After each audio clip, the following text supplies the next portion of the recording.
সুপ্রিয় শিক্ষার্থী, শুভ সকাল। আমরা আজকে অর্থনীতি দ্বিতীয় পত্রের আম, বাংলাদেশের জনসংখ্যা নিয়ে আলোচনা করব। বাংলাদেশ একটি জনবহুল দেশ। দেশের জনসংখ্যাকে কিভাবে দক্ষতা বৃদ্ধির মাধ্যমে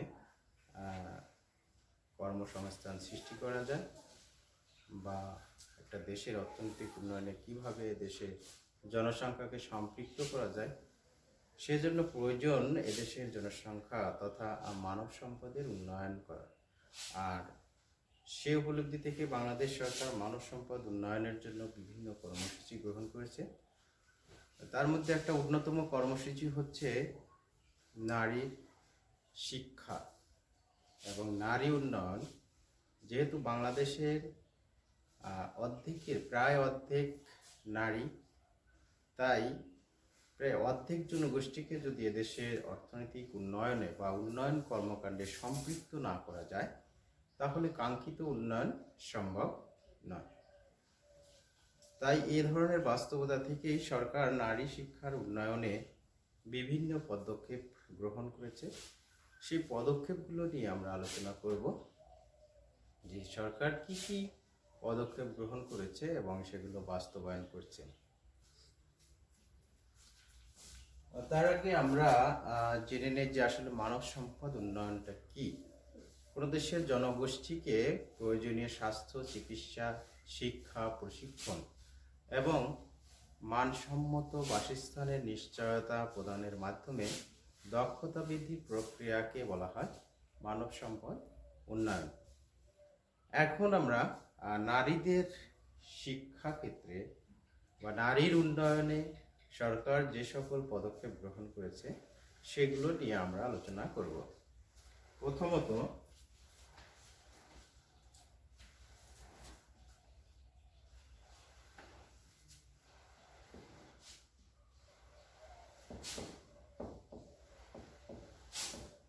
নারী উন্নয়ন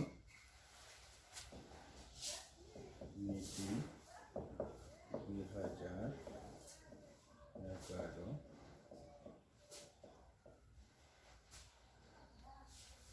অনুমোদিত হয়েছে।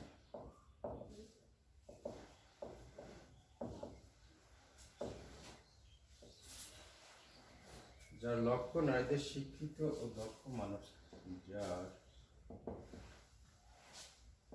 লক্ষ্য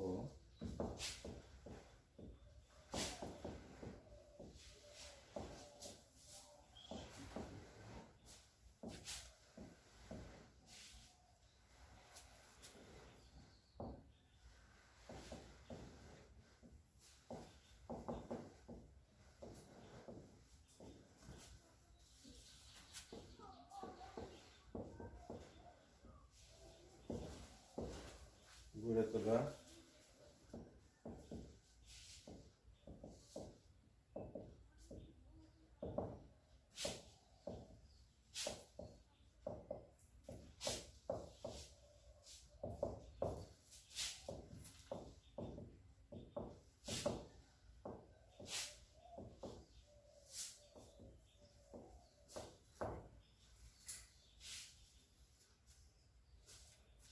রাজনৈতিক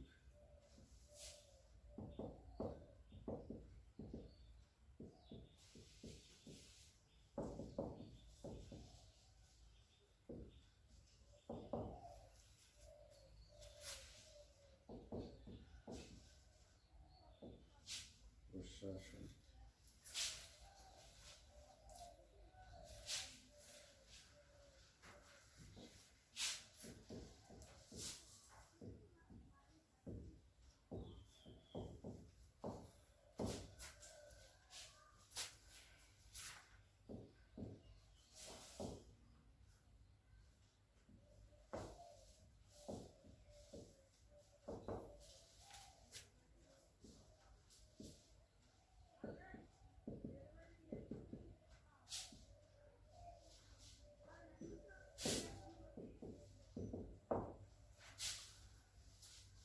নারী উন্নয়ন নীতি 2011 অনুমোদিত হয়েছে, যার লক্ষ্য হচ্ছে নারীদের দক্ষ ও মানব সম্পদ হিসেবে গড়ে তোলা তথাপি জাতীয় উন্নয়ন কর্মকাণ্ডে অংশগ্রহণ, জাতীয় উন্নয়ন কর্মকাণ্ডে অংশগ্রহণ নারীর রাজনৈতিক, সামাজিক, প্রশাসনিক এবং অর্থনৈতিক ক্ষমতায়ন নিশ্চিত করা।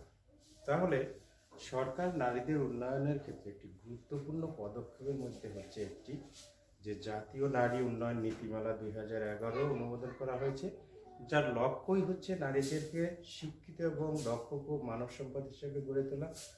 জাতীয় যেসব উন্নয়ন কর্মকাণ্ড হচ্ছে সেগুলোকে নারীর অংশগ্রহণ নিশ্চিত করা, একই সাথে নারীর অর্থনৈতিক, সামাজিক এবং প্রশাসনিক কাজে সক্রিয় অংশগ্রহণ নিশ্চিত করা।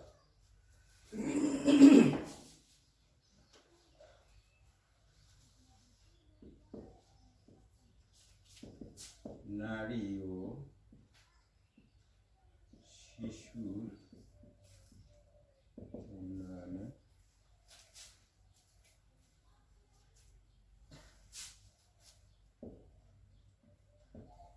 মহিলা ও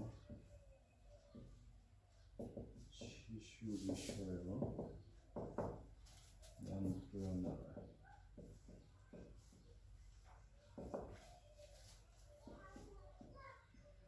গঠন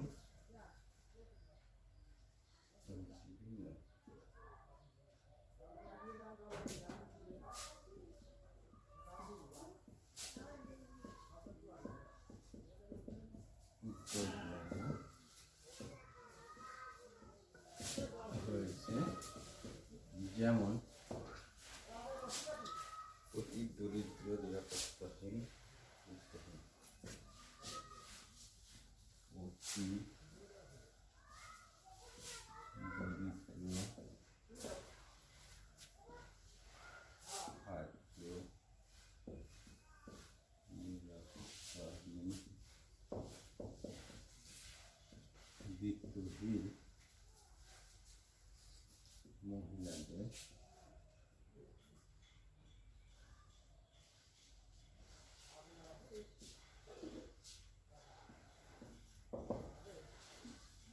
মহিলাদের উন্নয়ন প্রকল্প গ্রহণ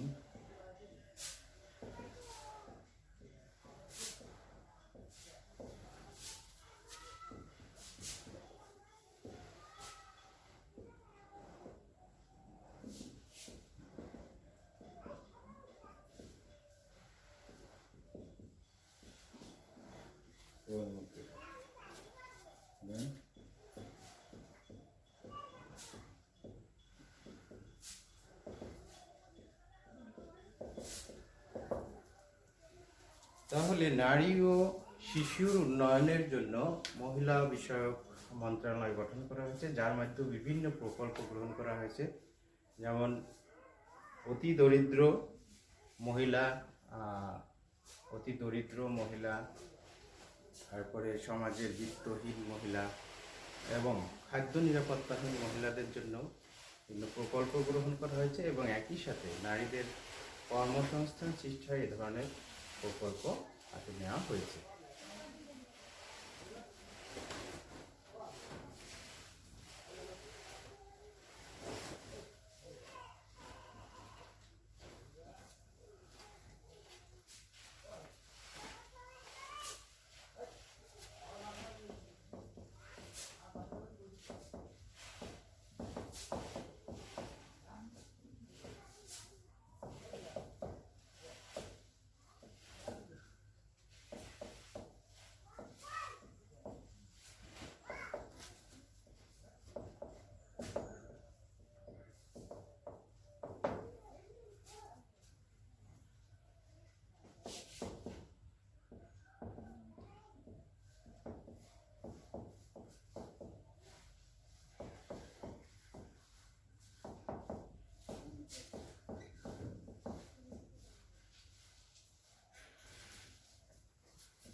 সরকারি প্রাথমিক শিক্ষা অবৈতনিক করা হয়েছে, একই সাথে নারীদের উচ্চ মাধ্যমিক পর্যন্ত অবৈতনিক করা হয়েছে।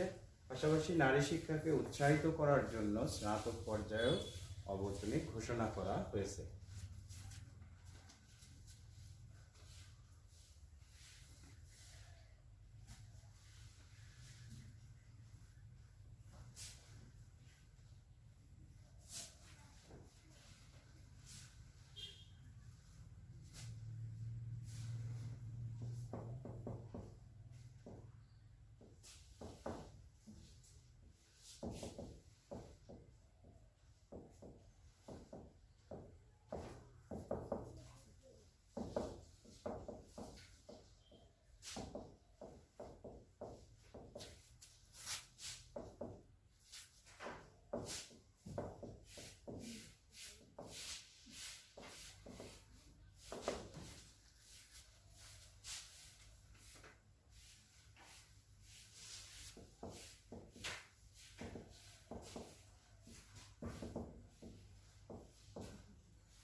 শিক্ষকতায় অধিক হারে নারী নিয়োগের উদ্যোগ নেওয়া হয়েছে, যে উদ্যোগের অলরেডি বিভিন্ন সরকারি চাকরিতে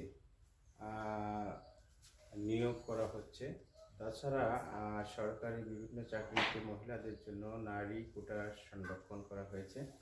বিভিন্ন এনজিওতেও আমরা দেখতে পাই যে নারীদেরকে অগ্রাধিকার দেওয়া হচ্ছে। একই সাথে টিচিং বন্ধে, অর্থাৎ নারীরা যাতে তাদের বিভিন্ন কাজকর্মে সক্রিয়ভাবে অংশগ্রহণ করতে পারে, সেখানে কোনো যদি বাধা বিপত্তি না আসে, সেজন্য বিশেষ করে টিচিং বন্ধে সরকার আইন প্রণয়ন করেছে এবং সেগুলো বাস্তবে প্রয়োগ করা হচ্ছে। সর্বোপরি এদেশের নারীর ক্ষমতায়নের একটা মূল উৎস হিসেবে দাঁড়িয়েছে যে বাংলাদেশের রপ্তানি শিল্পের মধ্যে অন্যতম খাত যেটি বাংলাদেশের গার্মেন্টস শিল্প, সেখানে প্রায় 90% কর্মজীবী হচ্ছে, অর্থাৎ চাকরিজীবী হচ্ছে মহিলা। তো এক্ষেত্রে বাংলাদেশের একটা ব্যাপক নারীর ক্ষমতায়নের বা নারীর অর্থনৈতিক উন্নয়ন অংশগ্রহণের একটা মাধ্যম হিসেবে বিবেচিত হচ্ছে যে বাংলাদেশ গার্মেন্টস শিল্প। তো এভাবে বাংলাদেশ সরকার নারীদের শিক্ষা এবং ক্ষমতায়নের ক্ষেত্রে বিভিন্ন উদ্যোগ গ্রহণ এবং সেগুলো বাস্তবায়ন করে চলছে, যা দেশের মানব সম্পদ উন্নয়নে একটি গুরুত্বপূর্ণ ভূমিকা পালন করছে।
আবাসন হচ্ছে বাংলাদেশের মানব সম্পদ উন্নয়নের আরেকটি উপায়।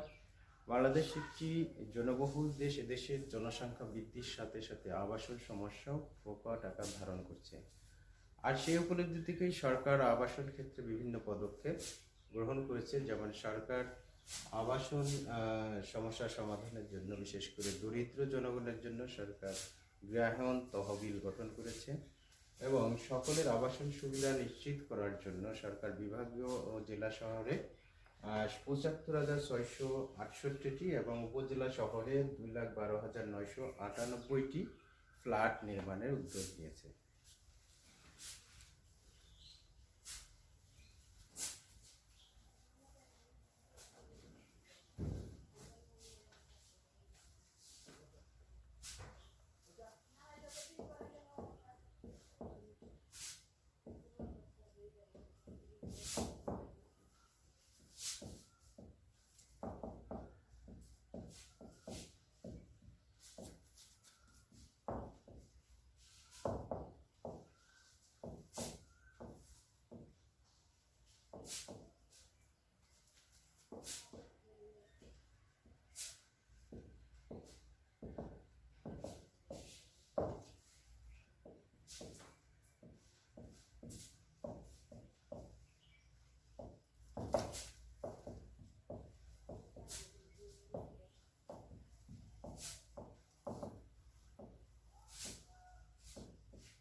ভূমিহীন, গৃহহীন ও ছিন্নমূল পরিবারের জন্য বিভিন্ন ধরনের আশ্রয় প্রকল্প গ্রহণ করা হচ্ছে এবং সেগুলো অলরেডি বাস্তবায়ন হচ্ছে।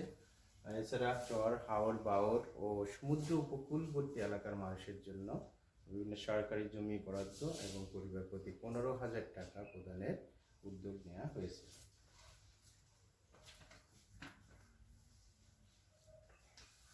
Economic empowerment of the poorest in Bangladesh.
প্রতিটি বাড়িকে অর্থনৈতিক কর্মকাণ্ডের মূল বিন্দু হিসেবে গড়ে তোলার জন্য বা অর্থনৈতিক কর্মকাণ্ডের কেন্দ্রবিন্দু হিসেবে গড়ে তোলার জন্য একটি বাড়ি একটি খামার প্রকল্প গ্রহণ করা হয়েছে। এছাড়া বস্তিতে বসবাসকারী মানুষদের জন্য ঘরে ফেরা কর্মসূচি হাতে নেওয়া হয়েছে, যার মাধ্যমে সরকার চেষ্টা করছে এদেশের জনসংখ্যাকে আবাসন সুবিধা নিশ্চিত বা আবাসন ব্যবস্থা নিশ্চিত করা বা আবাসন সমস্যা দূর করার জন্য।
বাংলাদেশের রাজধানী ঢাকা শহরের চারপাশে 4টি স্যাটেলাইট টাউন নির্মাণের জন্য অলরেডি বাংলাদেশ এবং মালয়েশিয়ার মধ্যে সমঝোতা স্মারক স্বাক্ষর হয়েছে। দেশে পরিবেশ বান্ধব ও নিরাপদ ইমারত নির্মাণের জন্য বাংলাদেশ ন্যাশনাল বিল্ডিং কোড সংশোধন করা হয়েছে। এভাবে বাংলাদেশ সরকার বিভিন্ন পদক্ষেপ গ্রহণ এবং সেগুলো বাস্তবায়নের মাধ্যমে বাংলাদেশের জনসংখ্যার আবাসন সমস্যা বা আবাসন সংকট কমিয়ে আনার জন্য চেষ্টা করে যাচ্ছে। সর্বোপরি বাংলাদেশ সরকার এ ধরনের আবাসন, শিক্ষা, চিকিৎসা ক্ষেত্রে বিভিন্ন পদক্ষেপ গ্রহণের মাধ্যমে দেশের জনসংখ্যাকে তথা মানব সম্পদ উন্নয়নের চেষ্টা করে যাচ্ছে এবং মানব সম্পদ উন্নয়ন হচ্ছে সেটা আমরা নিশ্চিতভাবে বলতে পারি, কারণ আমরা দেখছি যে দেশের জনসংখ্যার মধ্যে অনেক সচেতনতা বৃদ্ধি পেয়েছে, দেশের জনসংখ্যার শিক্ষার হার বৃদ্ধি পেয়েছে, দেশের জনসংখ্যার মাতৃমৃত্যুর হার, শিশু মৃত্যুর হার হ্রাস পেয়েছে। সর্বোপরি দেশের অর্থনৈতিক উন্নয়নের যে প্রবৃদ্ধি, সেই প্রবৃদ্ধিটিও ক্রমাগতভাবে বৃদ্ধি পাচ্ছে এবং বিগত 10 বছর যাবৎ প্রায় গড়ে প্রবৃদ্ধির হার 6-এর উপরে অবস্থান করছে, যেটা বিশ্বের বিভিন্ন উন্নত দেশেও সম্ভব হচ্ছে না। বৈশ্বিক বিভিন্ন সংকটের কারণে অনেক সময় তাদের প্রবৃদ্ধি ফল করছে। সেক্ষেত্রে বাংলাদেশ তার উল্লেখযোগ্য একটি অবস্থান তৈরি করেছে। তো সুপ্রিয় শিক্ষার্থী, এটাই এ পর্যন্তই ছিল আমাদের বাংলাদেশের মানব সম্পদ উন্নয়নের বিভিন্ন পদক্ষেপ নিয়ে আলোচনা। পরবর্তী ক্লাসে আমরা অন্য কোনো অধ্যায় নিয়ে আলোচনা করব। আমি বলে দিচ্ছি তোমাদের, আমরা আলোচনা করব হচ্ছে আন্তর্জাতিক বাণিজ্য নিয়ে। তো তোমরা পারলে সে আন্তর্জাতিক বাণিজ্য সম্পর্কে ধারণা নিও। সে পর্যন্ত সুস্থ ও নিরাপদে থাকো। সবাইকে ধন্যবাদ।